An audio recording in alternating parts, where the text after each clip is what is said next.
हमारी सरकार 26 मई 2014 को बनी थी, यानी हमारी सरकार के बनने के मात्र 20 दिन बाद ये घटना घट गई।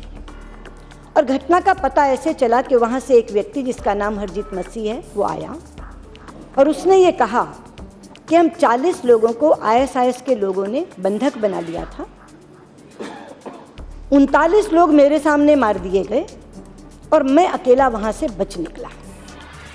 मैंने ये कहानी सुनने के बाद, क्योंकि मेरी ही सबसे पहले बात हुई थी हरजीत मसीह से, मैं उस सारी विस्तार में जाना नहीं चाहती, मैंने अपने यहाँ एम्बेसी को कहा कि ये कह रहे हैं कि मोसुल से अरबिल जाते हुए एक जंगल में हमको मार दिया, तुम पूरे मोसुल में चप्पा चप्पा छान मारो, मोसुल के आसपास भी 100 किलोमीटर तक छान मारो, कहीं तो 39 लाशें पड़ी मिलेंगी।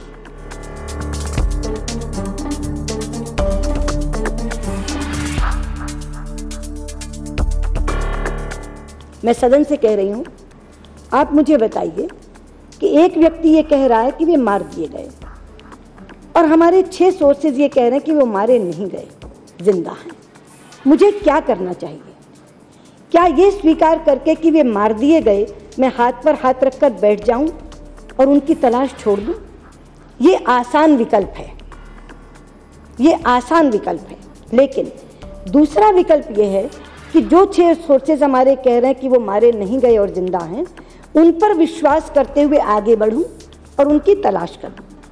मैंने बार बार सदन में ये कहा कि मेरा उनसे डायरेक्ट संपर्क नहीं है, मेरे पास ठोस सबूत उनके जिंदा होने का नहीं है, लेकिन मेरे पास ठोस सबूत उनके मारे जाने का भी नहीं है। तो केवल बुद्धिमत्ता का तकाजा ही नहीं, जिम्मेदारी का तकाजा भी ये कहता है कि मैं दूसरे विकल्प को स्वीकार करूं और आगे बढ़ूं। पर मैं यहीं नहीं रुकी, मैंने कहा मैं आपको आश्वस्त कर रही हूं, बता रही हूं कि जिस दिन मुझे एक भी ठोस सबूत हरजीत की बात का मिल गया तो मैं आकर बता दूंगी कि वो मारे गए।